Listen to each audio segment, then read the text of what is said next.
नमस्कार भाइयों, कैसे हैं आप लोग। आज हमारा जियोग्राफी इंडियन जियोग्राफी के सेगमेंट में जलवायु और मौसम देखेंगे।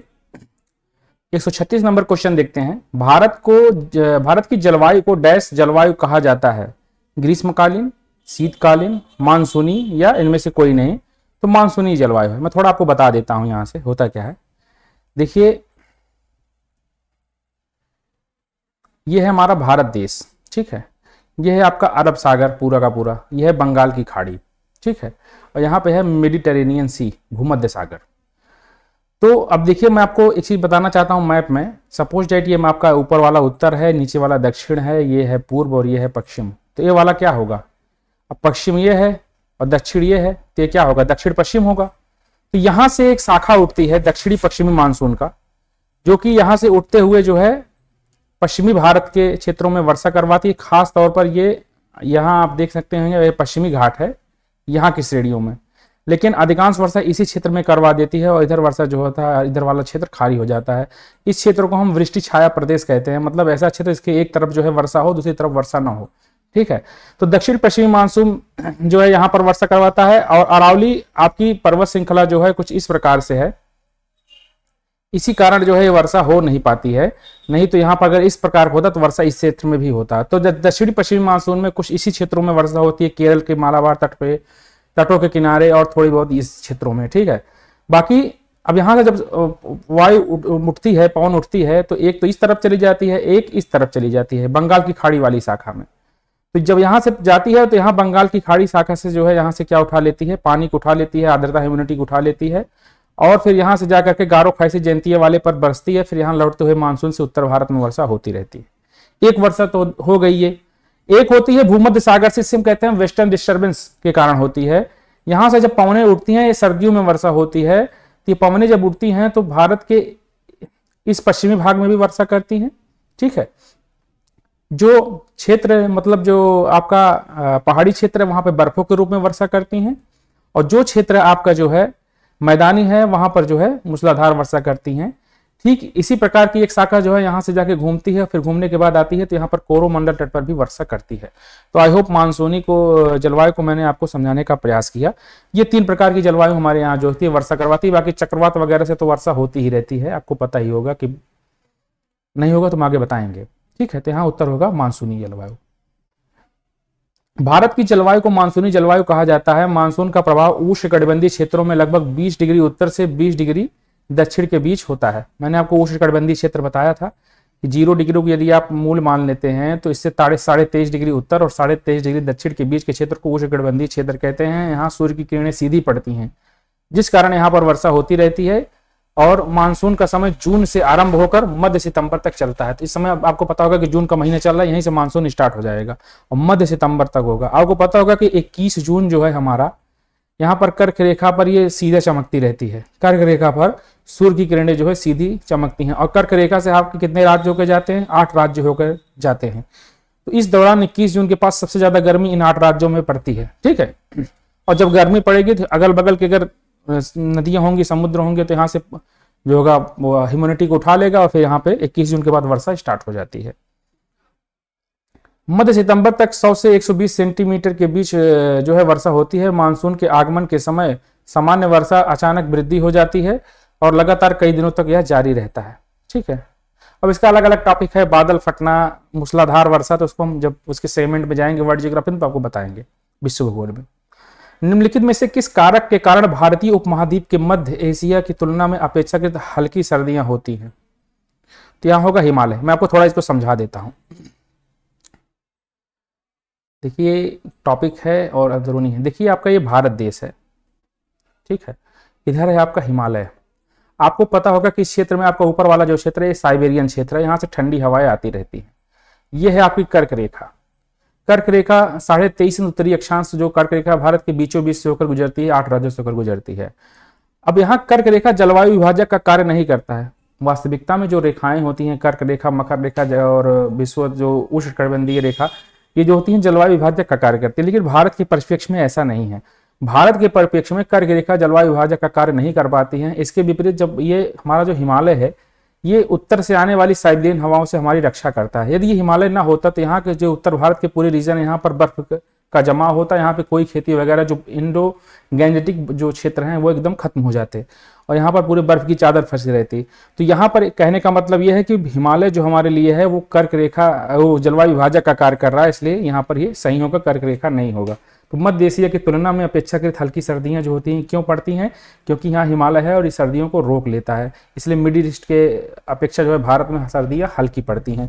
और ये क्वेश्चन आपसे पूछ भी सकता है भविष्य में कि जलवायु विभाजक का कार्य कर्क रेखा क्यों नहीं कर पाती है। उसका क्या कारण यह है कि यहाँ बीच में हिमालय पर है और वहां से ठंडी हवाओं को आने से रोक लेता है।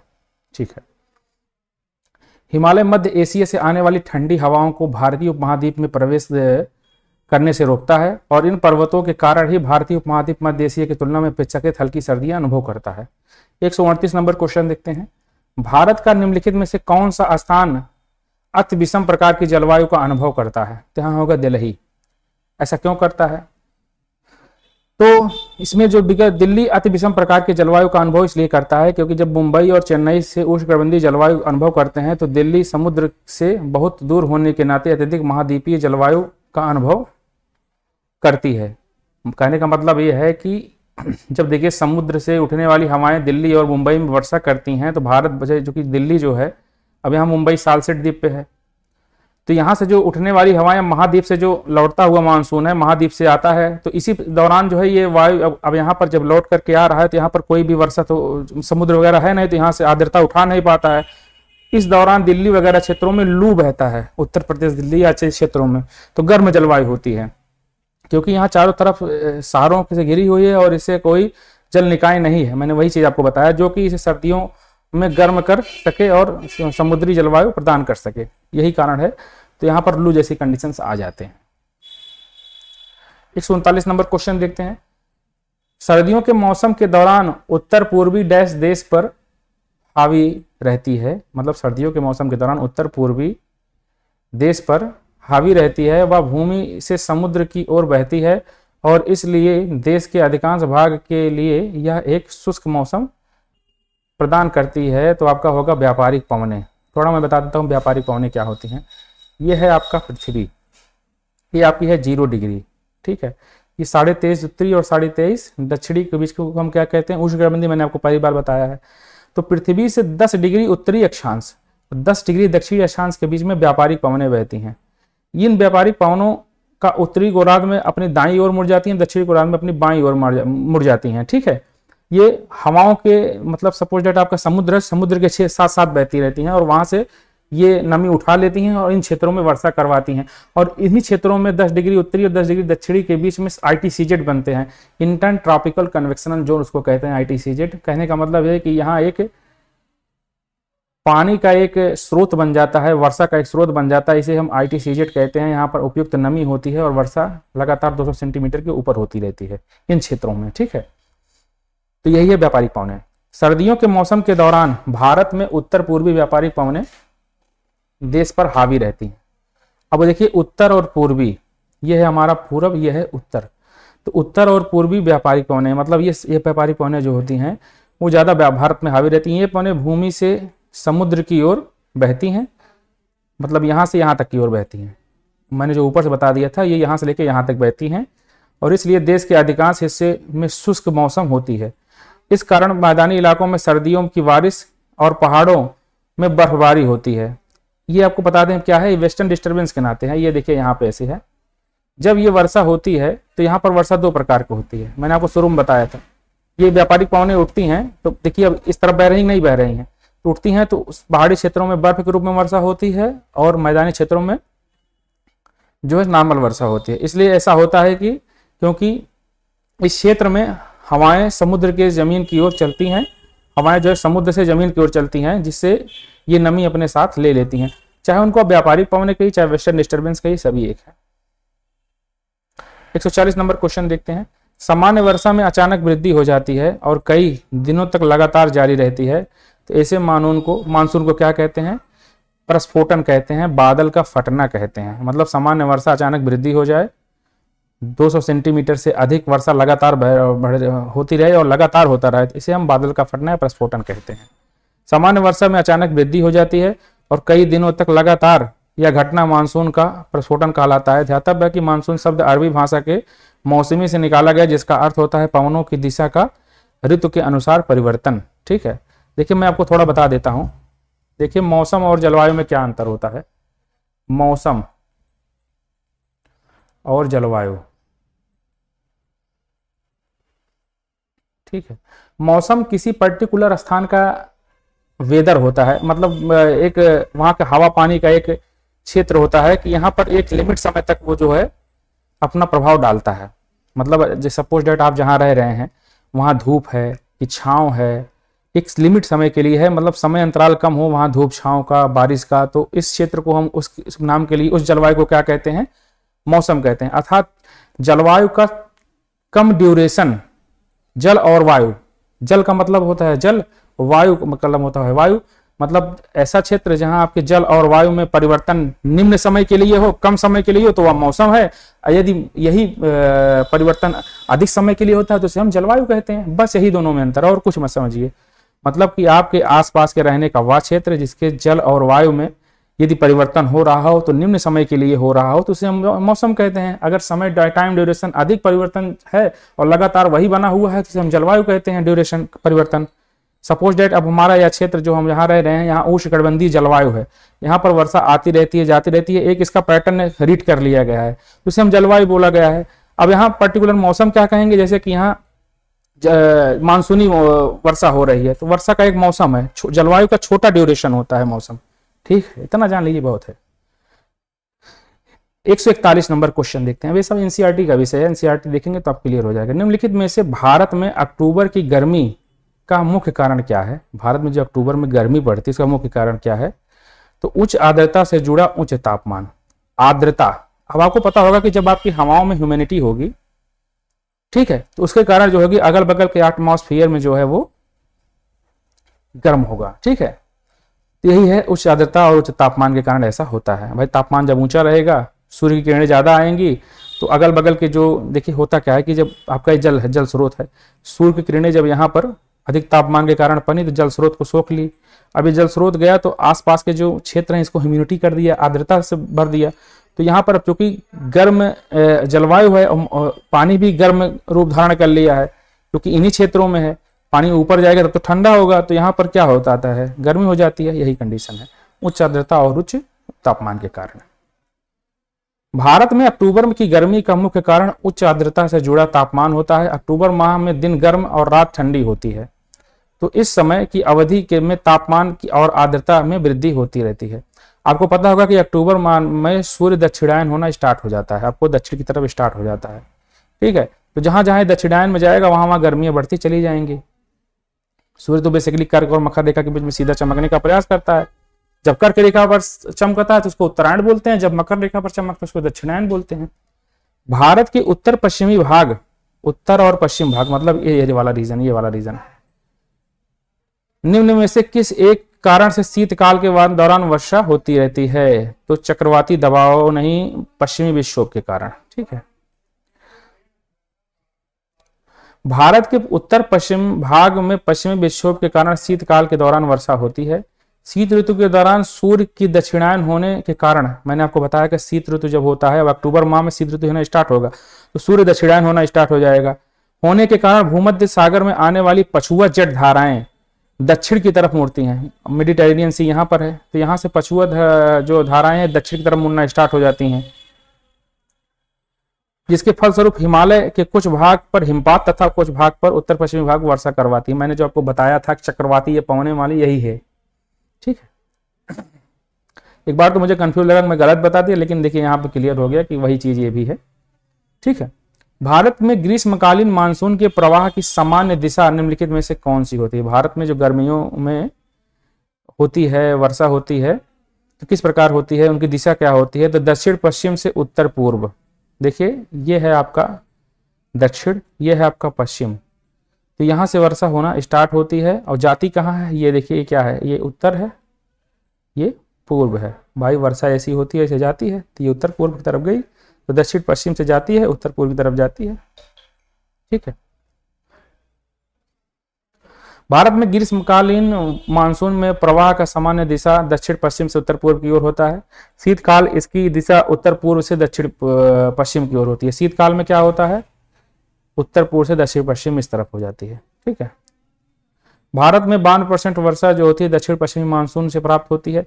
दक्षिण पश्चिमी मानसून की दो शाखाएं होती है, एक बंगाल की शाखा होती है और एक अरब सागर वाली शाखा होती है। तो 92% वर्षा यहीं से होती है, 92% वर्षा यहीं से होती है। ग्रीष्म ऋतु में भारत में उच्च तापमान के कारण उत्तर पश्चिम भारत में निम्न दाब केंद्र स्थापित हो जाता है, जिसे हम ITCZ कहते हैं। भारत का उच्च तापमान के कारण, क्योंकि आपको पता होगा कि कर्क रेखा पर सीधा चमकती है, तो उच्च ताप के सूर्य की किरणें, तो उच्च तापमान के कारण उत्तर पश्चिम भारत में निम्न वायुदाब क्षेत्र बन जाता है। ठीक है, उत्तर और पश्चिमी क्षेत्रों में, उत्तर और पश्चिमी क्षेत्रों में, ठीक है, इन क्षेत्रों में निम्न वायुदाब केंद्र बन जाता है, जिस कारण दक्षिण पश्चिमी मानसूनी हवाएं भारत में प्रवेश कर जाती हैं।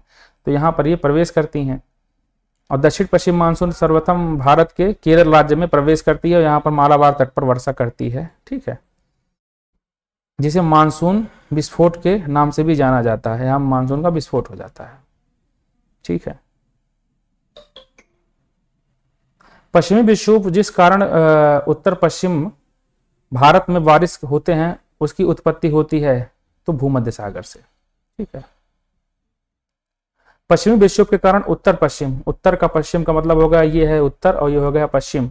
जब यहाँ पर वर्षा आती है तो यहाँ दो भागों में बढ़ती है। ये पहाड़ों में जम्मू कश्मीर वगैरह वाले रीजन में जो वर्षा होती है बर्फ के रूप में होती है, और यहाँ मैदानी क्षेत्रों में आपका जो हिमाचल प्रदेश हुआ, यहाँ राजस्थान वगैरह वाले रीजन में, तो यहाँ पर वर्षा नॉर्मल वर्षा होती है।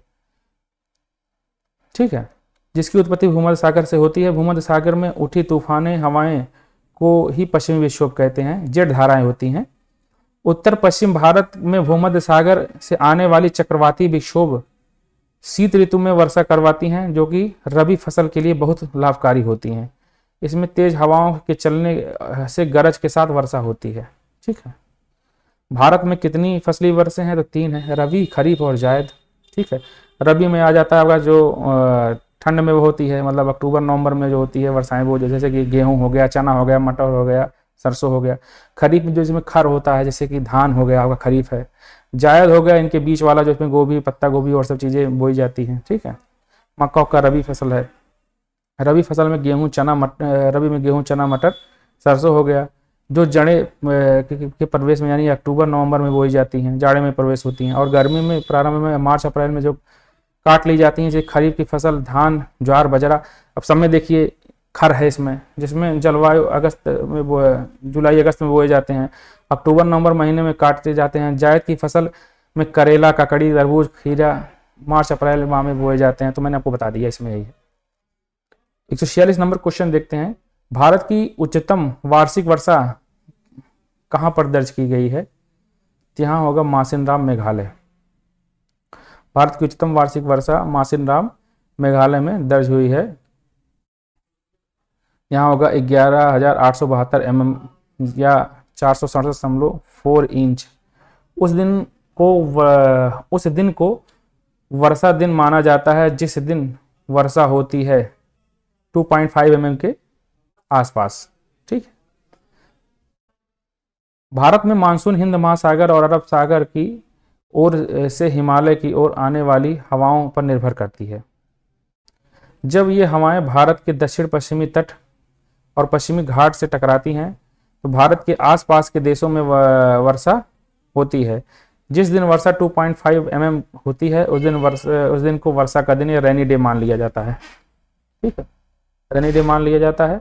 वर्षा की तीव्रता मापने के लिए वर्षा माप को रेनगेज कहते हैं, रेनगेज मीटर है, इसे मापा जाता है। इसे मुख्यतः मिलीमीटर या सेंटीमीटर में मापा जाता है। विश्व की सबसे ज़्यादा वर्षा भारत के मासिनराम, मेघालय में होती है। ठीक है, तो कल हमारा टॉपिक होगा टाइम जोन। आज आपको क्लास कैसे लगी बताइएगा, मैंने एलिब्रेट करने का प्रयास किया। कोई भी कमी होंगी तो आप सुझाव दीजिएगा। नमस्कार।